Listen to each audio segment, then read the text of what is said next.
The humble D20. It decides if you succeed, or if you fail, or if you end up doing nothing on your turn at all. And that's what this video is about. The risk of having a null turn when you don't change the board state even a little bit.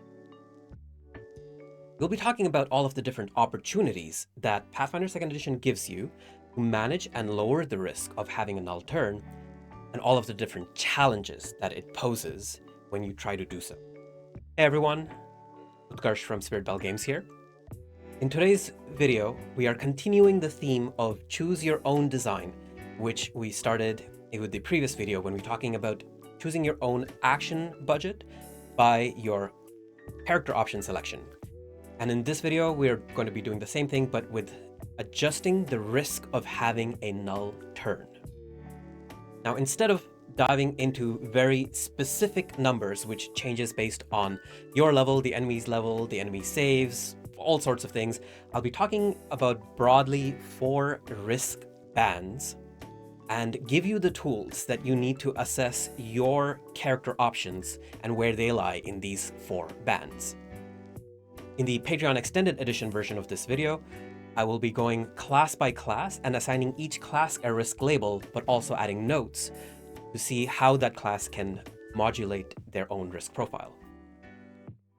At a high level, if you have even passing familiarity with the game, you know that marshals have a higher risk of doing nothing when they make a strike, because the strike only does something on a success or critical success and does nothing on a failure or critical failure, whereas the casters have access to the basic save, which is even available in cantrip form, where the target only avoids taking damage with basic saves when they critically succeed.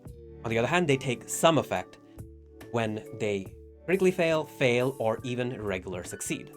So on the surface, it seems like these are the 2 broad profiles, the standard striker profile and the basic save profile.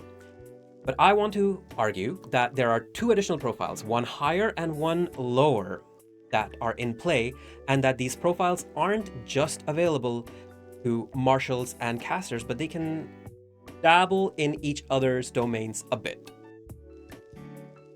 So let's start with the highest risk profile. The high risk profile is when you stake all 3 of your actions on a single die roll. This is the profile where the Eldritch Archer lives, where the Spellshot Gunslinger lives, and to an extent, this is where the Magus lives as well, because they are staking their 2 actions with Spell Strike and their additional 3rd action to recharge that Spell Strike on that one die roll. Now, the Magus does have various different ways to manage that risk, such as by picking up expansive Spell Strike or by using conflict spells. They lower the risk of doing absolutely nothing on their turn. But even though they're on the lower end of high risk, they are still in the high risk zone. Also in the high risk zone is when you spend a multi-action activity to do something that only succeeds based off of 2 rolls. And here I'm thinking specifically of the Disintegrate spell, which takes 2 actions, requires a spell slot, requires an attack roll, and then requires the target to roll a basic save, and only then will it have an effect. This is a high risk profile. And as you can imagine, the high risk profile also comes attached with a high reward. When we go 1 level lower, the standard risk, which is the striker risk, this is a very broad profile. This can be modulated in many different ways, which we will discuss later on in this video. But primarily it is where a lot of the marshals live. Whether they're doing just 2 regular strikes, like a barbarian making 1 strike with a great axe and then another strike with map with -5 multiple attack penalty, or whether they're putting their eggs into a smaller basket, such as with a barbarian making intimidating strike, where they risk 2 actions on a single strike, which has the added effect of inflicting frightened. So in this broad category, you have just different types of strikes, things that succeed when you on a success and on a critical success, but it fails on a failure and critical failure.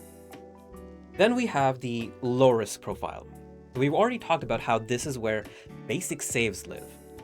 The casters have access to cantrips and spell effects that will do something whether the target fails, critically fails, or succeeds. What about on the martial side? Well, on the martial side, they can hedge their risks by bringing out multi-target activities. We're talking double slice, we're talking mixed maneuvers, we're also talking whirlwind strike. All of the ways in which martials can make multiple attacks with no multiple attack penalty are ways in which they hedge their risk from being the standard risk to something lower, where only one of the die has to succeed for them to do at least something on their turn. But also on the martial side, we have the confident finisher of the swashbuckler. The confident finisher deals damage even when the attack fails, but doesn't critically fail. Now, there are similar feats available with the press trait to certain other classes, but I want to talk about just having all of the striking proficiency, the striking accuracy of a regular mapless strike and still doing something on a failure, and that's something that Swashbuckler does get access to. In this whole discussion, we are not talking about the efficacy or the value of what they can do. They may end up just dealing 1 point of damage by rolling a 3 on their 2d6 precision damage, but even that 1 point of damage means that they did not have a null turn. And then at the very bottom, I don't know if the camera even covers my hands down here, but at the very bottom, we have the guaranteed profile. The risk of, well, no risk of null turn. This is where you have healing, well, healing spells in particular, but also battle medicine with assurance. This is where you have spells that create difficult terrain, spells that create walls, which can guarantee that the enemy will have to, at the minimum, expend 1 action to get over it. This is also where Force Barrage exists, and Force Bolt and Force Fang, things that deal guaranteed damage. Now you can build a character around all of the guaranteed damage, and then risk getting your spellcasting interrupted by reactive strike. So in the guaranteed tier, you still have to manage your environment, to manage where you're doing your spellcasting. You'll also notice that the guaranteed tier seems to be available almost exclusively to casters. I, for one, have not encountered a martial ability that is guaranteed, with the exception of Force Fang, I suppose, and, well, spells, with the exception of spells that they get from other sources. So if you know of guaranteed martial abilities, leave them down in the comments below. And so these are the 4 risk profile. Higher risk is the standard striking risk, the low basic save / multi-targeting risk, and then the guaranteed risk profile. And this is an interesting topic to discuss because it interacts with many of the other aspects of Pathfinder's game design. Take teamwork, for example. This is a game that is advertised as being heavily teamwork oriented, and that most shows up when trying to manage the standard risk. When trying to manage the risk of spell attacks and strikes, the risk of doing nothing can be decreased by quite a bit with the addition of the Bless spell, Courageous Anthem, inflicting frightened on enemies, and somehow making the enemy off guard, either by flanking or by doing athletic maneuvers. This risk management also interacts with actions, and interacts with actions in very interesting ways. You can collect multiple actions and combine them into multi-action activities for 2 different purposes. You can do that to increase the risk, such as we've seen with the Magus and the Eldritch Archer, or you can do it to reduce the risk, such as we've seen with Double Slice and Whirlwind Strike. And also, the topic that we'll be discussing in the next video, attrition and resources, can affect the risk, usually reducing it. Attrition and resources usually are increasing the effect itself that happens. So for example, caster can get some effect with Electric Arc, but a greater effect with Thunderbolt. by spending a spell slot. But there are also spells, such as Fireball, which have a basic save attached to them, and they increase the likelihood of the caster targeting multiple creatures. And so by combining multi-target with the low risk of basic save, they reduce the chance of a null turn to almost negligible. Now, a lot of that also depends on the creature's reflex saves, so we won't say it's actually guaranteed, not exactly in the same way as Force Barrages, but it's quite a bit on the low end of low risk. So these are the ways that Pathfinder gives you the opportunities to increase your chance of doing something and reduce the risk of a null turn. And we've also talked about a bunch of challenges that it throws at you. You need to either add more actions, or you need to expend more resources, or you need to be okay with having a lower impact than those that are risking more.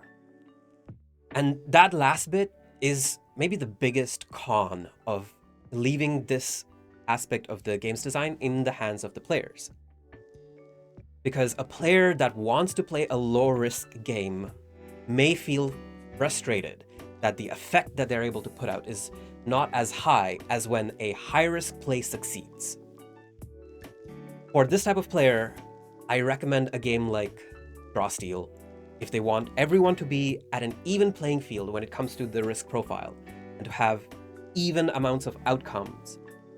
Then something where the risk profile is designed by the designers, that kind of game is better suited. Like Draw Steal, like Tactic Quest, which doesn't even use dice rolls to determine its effects from what little I've read about it.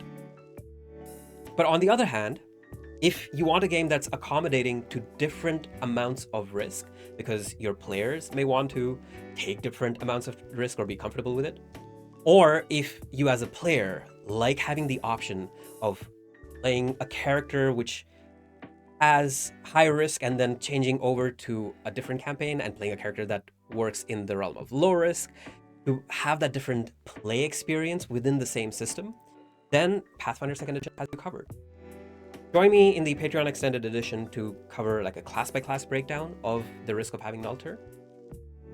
And join me next week for the video on talking about choosing your own attrition, which is something that I think TTRPG players have been familiar with for a long while. For now, this is me signing off, wishing you all engaging games.